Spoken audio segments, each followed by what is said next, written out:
ကဲအခုကြတော့ဗျာနော်ကျွန်တော်တို့ဒီ Biget Wallet ကိုဘယ်လိုမျိုးဖွင့်ရလဲပေါ့နော် Biget Wallet account ဘယ်လိုမျိုးဖွင့်ရလဲဆိုတာဖြစ်ပါတယ်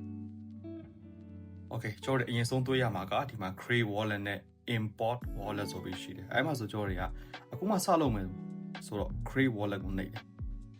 Okay Create Wallet ပြီးပြီဆိုရင်ဒါကြတော့ကျွန်တော်တို့ရဲ့ passcode ပေါ့နော်ကျွန်တော်တို့တွေ1 2 3 4 5 6လုံးပေးရမယ် Okay ဒါဆိုရင်ကိုယ်အဆင်ပြေလို့6လုံးပေးလိုက်ကြည့်ပေါ့နော်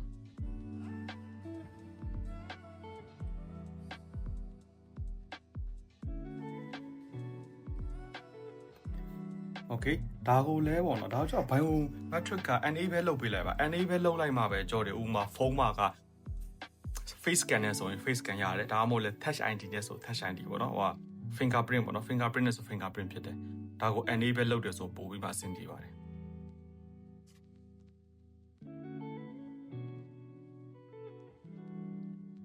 Okay ဒါဆိုပြီးပြီကျိုးတွေဘာမှထူထူလုံးစရာမလိုအဲ့ဒါလေးပဲထဲလိုက်တာနဲ့တင်ကျိုးတွေရဲ့ wallet ကအဆင်ပြေသွားပြီဖွင့်ပြီးသားဖြစ်သွားပြီပေါ့နော်ဘာမှရှေဝေးလုံးစရာမလိုဒါပေမဲ့ဒီမှာအရေးကြီးတာတစ်ခုရှိတယ်အဲ့ဒါဘာလဲဆိုတော့ကျိုးတွေဒီ left back top corner မှာကြည့်လိုက်အဲ့ဒါလေးကိုနှိပ်မယ်နော်နှိပ်ပြီးပြီဆိုဒီမှာကျွန်တော်တို့ရဲ့ wallet ကို backup လုပ်ထားတယ်ဆိုပိုကောင်းတယ်ဘာလို့လဲဆိုတော့ဒီလို backup မလုပ်ထားမိဘူးဆိုရင်ကိုကဒီဟာကိုပေါ့နော်ဒီ wallet ပျောက်သွားတယ်ကွာဒီဖုန်းပျောက်သွားတယ်ဆိုရင်ပြန်မရနိုင်ပါဘူးဘာလို့လဲဆိုတော့သူက KYC မလိုတာဖြစ်တဲ့အတွက်ကြောင့်မလို့ဖြစ်ပါတယ် Okay ဒါဆိုရင်ကျွန်တော်တို့တွေကပြန်ပြမယ်နော်ခဏလေးကိုပြန်သွားတယ် Okay ဒီကောင်လေးကိုနှိပ်တယ်နော်နှိပ်လိုက်တယ်နှိပ်ပြီးပြီဆိုရင်ကျွန်တော်တို့တွေဒီ wallet ကိုနှိပ်လိုက် wallet ကိုနှိပ်ပြီးပြီဆိုရင်ဒီမှာကြည့်လိုက်ကျွန်တော်တို့အဓိကလိုတာဒီက backup now C phrase ဆိုတာလေးလိုတာဒီ C phrase ကအရန်အရေးကြီးတဲ့အထက်မှာပါပါတယ်တော်တော်ရေးကြီးပါတယ်ဒါလို့ဒီ C phrase တီးတယ်ဆိုရင်ကြော်တွေပျောက်သွားတယ်ဆိုရင် ACC ပြန်ယူလို့ရတယ်ဒါဆိုရင် C phrase ကိုဘယ်လိုမျိုးလုပ်အောင်လဲဆိုတော့ backup wallet ကိုနှိပ်လိုက်တယ်ဟုတ်ပြီနော်ဒါဆိုရင် next ကိုနှိပ်လိုက်တယ်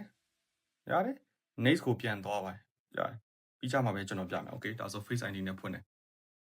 Okayအဓိကတော့ဒီဟာပဲကျွန်တော်ဒါလေးကိုနှိပ်လိုက်တယ်ဆိုရင်ကျွန်တော်ရဲ့ C face ကအများကြီးထွက်လာလိမ့်မယ်ကျွန်တော်ဒီမှာပြလို့ရပါတယ်ပြီးကြမှာပဲကျွန်တော်ဟောလုပ်လိုက်မယ် Okay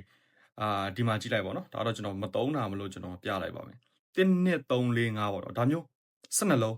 တစ်ကနေ12ထိကိုကျွန်တော်မှတ်ထားရတယ်နံပါတ်1ကဘာရေးတာလဲနံပါတ်2ကဘာရေးတာလဲနံပါတ်3ကဘာလဲဒါမျိုးစက်တိုင်းမှတ်ထားရတယ်ဒါမျိုးစက်တိုင်းမှတ်ထားရင်တော့ကိုယ့် wallet ကပျောက်သွားတယ်ဆိုရင်လည်းပြန်ရနိုင်ပါတယ်ဒါမျိုးမှတ်တဲ့ဟာမှာဆိုရင်recommend ပေးတာကတော့ဗောနော်စာအုပ်တအုပ်မှာချရေးထားတာတို့ပို့ပြီးအဆင်ပြေစာအုပ်တအုပ်မှာပဲဖြစ်ပြကြောတွေတနေရာမှာဗောနော်တနေရာမှာတင်စီထားတယ်ဆိုရင်ပို့ပြီးအဆင်ပြေတယ်screenshot တစ်ခုတည်းနဲ့တင်မလုံလောက်ဘူးဗျာအဲ့ဒါအတွက်ကြောင့်မလို့ဖြစ်ပါတယ် Okay ဒါကိုစက်တိုက်မှတ်ထားတာဗောနော်မှတ်ထားပြီးဆို continue နှိပ်လိုက်တယ်ဆိုရင်ရပါပြီတကယ်လို့ Okay ကျွန်တော်ဆက်ပြမယ်နော် continue နေတယ် continue ဆို okay ဒါဆို तू ကမေးပြီပေါ့နံပါတ်3ကဘာလဲတဲ့နံပါတ်3ခဏအချိန်မှာ brother တို့မမှတ်ထားဘူးဆိုရင်ဒီမှာပြဿနာတက်ပြီနံပါတ်3ကျတော့ကျွန်တော်တိတာတော့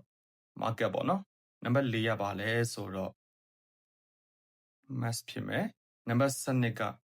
ဖြစ်မယ် okay ဒါမျိုးကိုရွှေ့ပေးရတယ် तू ပြန်စစ်တာပေါ့နော် somewhere စစ်တယ်ဟာမျိုးဟုတ်ပြီဒါဆိုရင်ဒီမှာကြည့် security level က high သွားပြီအဲ့လိုမျိုးပုံစံနဲ့ကိုသွားရတာဒါကတော့ Biget ပေါ့နော် sorry Biget account ဖွင့်တာဖြစ်ပါတယ်